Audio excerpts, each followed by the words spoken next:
Hawaii blinded by its own legend. That wave, that theme, that slow turn from the penthouse balcony. You've seen them 100 times, but three things you've never heard. The man filming the wave nearly drowned. The theme was written in 11 minutes flat. And the very last words spoken in 12 years of pursuit, just 3 syllables. Aloha, Wafat. A show built on sun and surf, hiding band episodes, real Pearl Harbor survivors, a villain named after a chop suey restaurant, and one star who turned down Captain Kirk to become Hawaii's most famous lawman. 12 seasons, 278 episodes. 27 facts you never knew. These are 27 weird facts about Hawaii Five-0, 1968 to 1980. Stick around to the end. There's a bonus fact waiting. But before we dive in, drop a comment right now. Jack Lord was McGarrett. James MacArthur was Danno. One became a legend. One said book him forever. Who's the real heart of Hawaii Five-0? Now, let's get into it. Fact 1. December 1967. An Iranian director named Reza Badi had spent 4 straight days in Hawaii, dangling off Honolulu rooftops, clinging to the hood of a speeding police car, hunting for the perfect opening shot. 1 day left. So he hiked to the North Shore, climbed onto a rocky outcrop, and started rolling. Then the ocean did what oceans do. A monster wave came in fast, knocked him clean off the rocks, drenched, film magazine soaked. But here's what makes him a legend. He climbed back out, swapped the film, and just kept shooting. That wave you've watched 1,000 times almost drowned the man holding the camera. He never even bothered to ask for residuals. Fact 2. April 5, 1980. After 12 seasons, 278 episodes, 12 full years of chase, Steve McGarrett finally caught his white whale. The episode was called Wafat. As the credits prepared to roll on Hawaii Five-0 Forever, McGarrett walked up to his eternal nemesis, now inmate 9869, and spoke the very last line of the entire series. Just 3 syllables. Aloha Wafat. A goodbye in 2 languages. 12 years summed up in 3 breaths. But here's the part that still gets me. The very last shot lingers on Wafat in his cell. He smiles. He pulls a hidden nail file out of his shoe. Cliffhanger. No sequel, just silence. Fact 3. 1975. The show wrote a special role into a quiet episode called Retire in Sunny Hawaii Forever. Danno's visiting Aunt Clara. The actress they cast was Helen Hayes, Broadway royalty, the First Lady of American theater. But here's what nobody on screen had to act. Helen Hayes was James MacArthur's real-life adopted mother. When you watch that episode, when you see Danno's eyes follow Aunt Clara with that soft, unguarded warmth, that wasn't acting. That was a son sharing a TV scene with his mom. They smuggled a real family moment into a cop show. Helen Hayes earned an Emmy nomination for it. The only acting Emmy nomination Hawaii Five-0 ever received in 12 seasons. Fact 4. The Hookman episode opens with one of the most cinematic shots ever filmed for the show. A hearse fishtailing wildly down the road, rear doors swinging open, a coffin tumbling onto the pavement during a sniper attack. It's a gut punch. And it was never in the script. Writers Glenn Olson and Rod Baker were standing on set watching the hearse skid around, and one of them joked, "Why don't they have the coffin pitch out?" Executive producer Leonard Freeman happened to be standing right there. He overheard it. Cameras rolled again. The casket flew. One of the most iconic moments of the entire series happened because somebody made a sarcastic comment in passing. Fact 5. 6 months after Hawaii Five-0 premiered, the Ventures released their cover of Morton Stevens' theme. March 8, 1969, the song debuted at the bottom of the Billboard Hot 100. By May 10th, it had climbed to number 4. Held there for a full week. Spent 14 weeks in the top 100. In Canada, it hit number 5.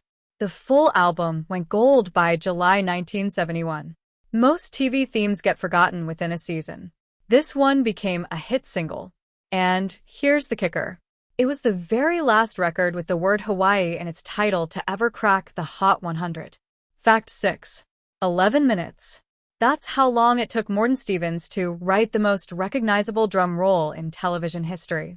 11 minutes for the brass-blasted, surf-pounding, parade ground rumble that opens every episode.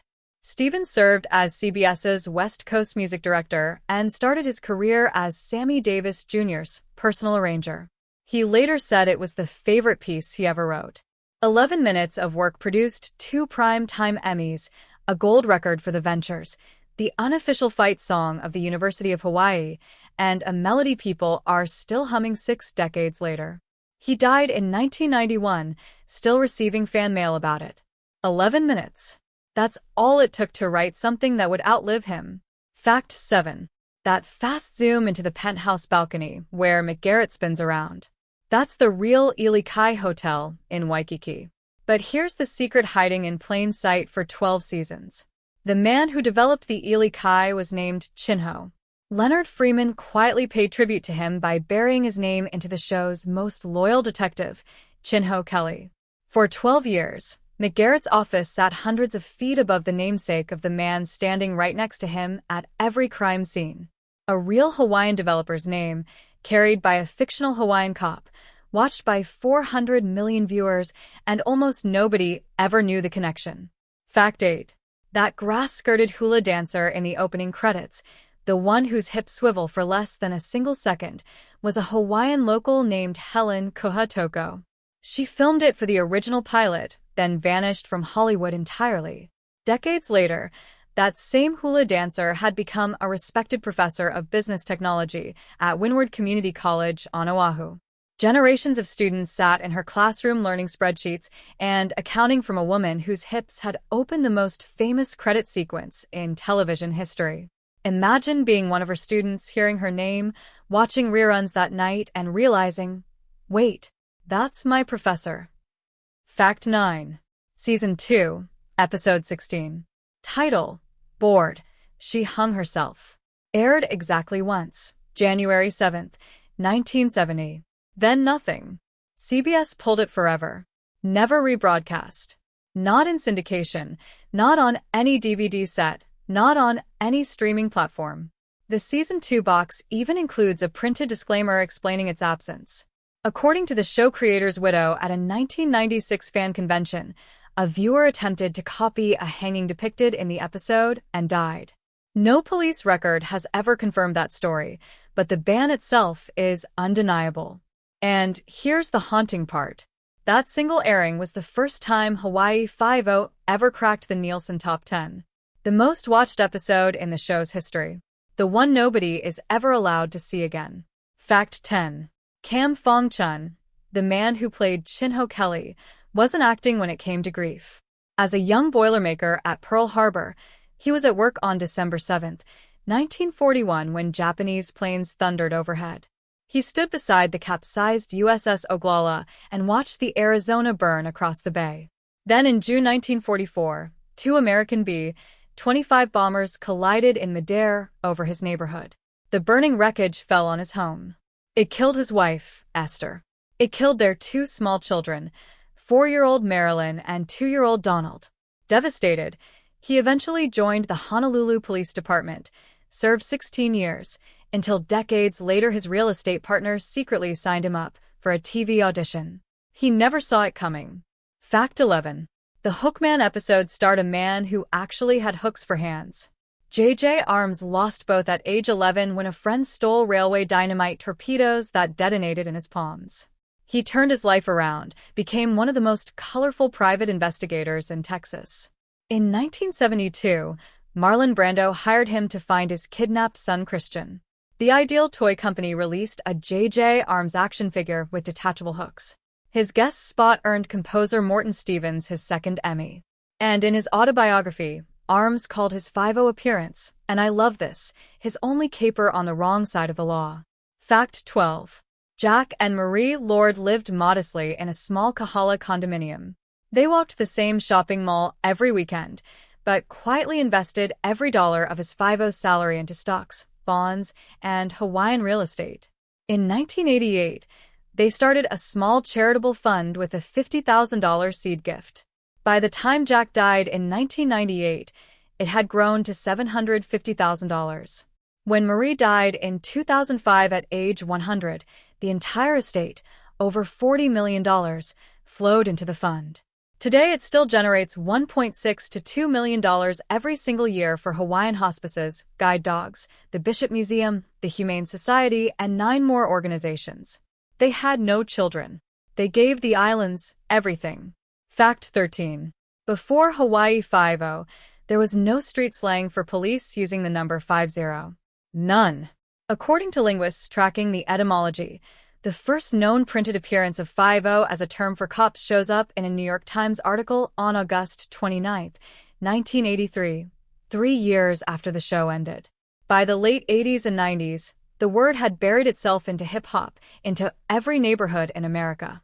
Today, when somebody yells 50 to warn the block, they're quoting without ever knowing it. Steve McGarrett never said the phrase himself, but gave the world the show. Hawaii being the 50th state inspired the title. The title rewrote a piece of the English language. Fact 14. Kai Die, the man who played Wafat, was born Kenneth G. Dickerson in Spring Lake, New Jersey. No Chinese heritage at all. He described his ancestry as a mix of Spanish, English, Egyptian, Portuguese, Italian, and South African Zulu. Off camera, he was a serious Taoist scholar. Doctorate in theology, 6 years teaching philosophy at UCLA, 11 published books. He founded the Taoist Sanctuary in Hollywood and ran a smaller one in Tempe, Arizona called Inner Truth Looking Place. The arch-villain of Hawaii 50 spent his weekends hosting tea ceremonies and giving sermons about world citizenship. The most chilling face on television was, at home, a man of peace. We're halfway through. Drop a comment and tell me who is your favorite member of the 50 team. McGarrett, Danno, Chinho Kelly, or Kono. If you secretly rooted for Wafat, I want to know that too. Now, back to the chase. Fact 15. Wafat took his name from a chop suey house. Leonard Freeman lifted it directly from the Wafat restaurant on Hotel Street in Honolulu's Chinatown, opened in 1882, the oldest operating restaurant in Hawaii until it closed in 2005. The name reportedly translated to peace, prosperity, and harmony. Generations of fans imagined Wafat as some shadowy mastermind whispered about in dark alleys, never realizing he was named after the place where McGarrett's grandparents probably ordered egg foo young. Television's scariest villain, named after Friday Night Takeout. Fact 16. In the original pilot script, Wafat was killed off in the final act. Just a one-and-done villain. The actor Kai Die said in a 1983 interview the death scene was scheduled but never filmed. Why? Jack Lord pulled rank, looked at the producers and said, "This character is way too good to throw away." They listened. They kept him alive. Wafat would haunt McGarrett for 12 years across 11 episodes, finally captured in the 1980 series finale. One actor's instinct preserved a 12-year obsession. Imagine if they'd just rolled film. Fact 17. When Cam Fong walked into the 50 audition, he wasn't reading for Chinho Kelly. He was reading for Wafat. Leonard Freeman watched him perform, then asked about his background. The moment Freeman discovered Fong had been a real Honolulu cop for nearly 2 decades, he tore up the audition page on the spot. "You're a natural," Freeman said. Fong walked out cast not as the villain, but as Detective Chinho Kelly. The man Hawaii would love as their neighborhood detective had walked into that room hoping to play the world's most evil villain. Funny how casting works. Funny how lives turn. Fact 18. 1965, Gene Roddenberry needed a new lead for his sci-fi pilot after Jeffrey Hunter walked away. His first choice was Jack Lord. Lord agreed, but on one condition. He wanted 50% ownership of the entire show. Roddenberry refused. The role went to William Shatner, and Star Trek made history. 3 years later, Lord got a contract on Hawaii 50, giving him 1/3 of the show's profits and total creative control over every script. Jack Lord said no to the Starship Enterprise. Said yes to a beach. He didn't need Star Trek. He had the Pacific. Fact 19. When 50 wrapped in 1980, CBS faced a strange problem. The expensive Hawaiian production facilities, trained crews, helicopter rigs, the entire infrastructure, all of it sat empty. The network solution: invent a brand new show to use the same facilities. That show was Magnum P.I. The first few Magnum episodes even reference 5 directly, most famously a license plate search in Season 2 that turns up the name McGarrett. Producers tried multiple times to lure Jack Lord back for a cameo. He refused every single time. 2 iconic Hawaiian shows, same crews, same beaches. 1 star who refused to come back home. Fact 20. The first season of one of the most cinematic shows in television history was filmed inside a leaky, rusting World War II Quonset hut in Pearl City. The cast nicknamed it Mongoose Manor. The corrugated metal roof leaked when it rained. Rats gnawed at production cables. There was no film industry in Hawaii in 1968. No sound stages, no crews, no infrastructure of any kind. The show moved to Fort Ruger for seasons 2 through 8, then finally a proper studio was built at the foot of Diamond Head Crater for the last 4 seasons. That studio, born from 5's success, still operates today as Hawaii Film Studio. From a leaky tin can to a working studio. That's a legacy. Fact 21. After Jack Lord's death in 1998, his fans refused to let his memory fade. Hawaii sculptor Lynn Weiler Liverton was commissioned to create a bronze bust. On June 19, 2004, it was unveiled outside the Macy's at Kahala Mall, the very shopping center Jack and Marie used to walk through together near their condominium. That spot meant something to him, so they put him there. He had asked for nothing. He never wanted a statue. The fans built it anyway because some loves you carry whether the man wanted it or not. Fact 22. Before Hawaii 5 mainland productions used Hawaii only for postcard-style establishing shots, with actual filming done on Burbank backlots. 5 changed all of that. It was the first major network series shot entirely on location in the islands. The infrastructure it built became the foundation of Hawaii's entire modern film industry. Magnum, P.I., Lost, Jurassic Park, the 2010 reboot. All of them used facilities and crew traditions created because of 5. Hawaii owes its modern entertainment economy to one stubborn 1968 production decision and one show that taught Hollywood the Pacific was worth flying to. Fact 23. When Hawaii 5 ended on April 5, 1980, it was the very last scripted primetime series that had debuted in the 1960s still on the air. Every Western, every variety hour, every spy series, every sitcom from its decade had already ended. 5 was the closing chapter of an entire television era, the final candle in the room. Until Law and Order surpassed it in 2003, it was the longest-running police drama in American television history. The end of an era, and nobody threw a rap party big enough to match what it was. Fact 24. Steve McGarrett almost wasn't Steve McGarrett. Leonard Freeman first offered the role to Richard Boone. Boone said no. Then Gregory Peck. Peck said no. Then Robert Brown of Here Come the Brides, who was actually attached and then dropped just 5 days before filming began. Desperate, Freeman called Jack Lord in Beverly Hills. Lord read on a Wednesday. Cast that same day. Flew to Hawaii on Friday.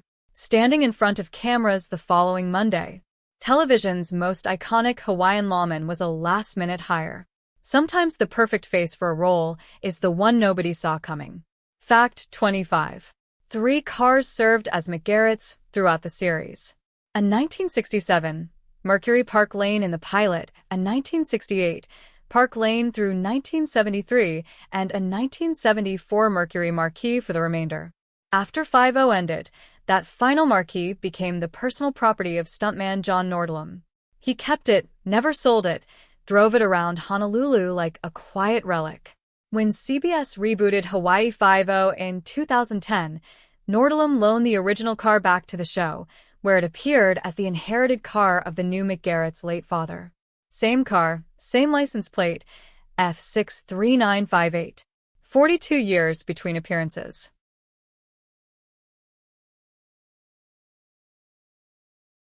Fact 26. When Magnum P.I. premiered in 1980, producers immediately tried to lure Jack Lord out of retirement for even a one-line cameo to officially link the 2 shows in the same fictional Hawaiian universe. He said no. They asked again. No again. They asked multiple times across the years. The answer never changed. Lord lived 2 miles from the Magnum production offices. 2 miles. He could have walked there in 40 minutes. He never set foot on that set. Not once. Some doors once closed stay closed. He had given Hawaii everything he had. And McGarrett had earned the right to rest. Fact 27. Hollywood has a strict rule. Every phone number on TV must use the fictional 555 exchange to prevent harassment of real people. For the first half of its run, Hawaii Five-0 ignored that rule entirely. In the 1969 episode Blind Tiger, McGarrett, temporarily blinded after a car bombing, asks an operator to dial 732-5577. That was the real working phone number for the Five-0 headquarters set. Real number. Real phone. The producers used genuine numbers because Hawaiian audiences would recognize them and feel the show was actually real. Imagine being some bored Honolulu housewife in 1969, dialing that number just to see what happened, and somebody on set picking up. Bonus fact. For words. The most quoted line in the entire series. The phrase millions have shouted at their TV sets, scribbled on t-shirts, used in everyday conversation for over half a century. Book him, Danno. It was never a planned catchphrase. No writers' room meeting, no marketing team, no focus group. James MacArthur said it best. Jack Lord said book him to many cast members in the early scripts, but he just happened to say it to MacArthur the most. Then the words took on a life of their own. It wasn't anything we really thought about at first, but the phrase just took off and caught the public's imagination. A throwaway line from one actor to another, etched into American memory forever. 12 seasons. 278 cases. One catchphrase the whole world borrowed. One wave that never stopped curling. One island that became television's most beautiful crime scene. And one man who turned down Captain Kirk to live on a beach. Jack Lord is gone. The Ely Kai is still standing. And somewhere in Honolulu tonight, a police radio still crackles with a ghost. Maybe you watched Five-0 on Friday nights with your dad. Maybe you caught the reruns after school. Maybe somewhere between the brass of that theme and the slow turn at the Ely Kai, you fell in love with a place you'd never even been to. Aloha, McGarrett. Book it, Danno.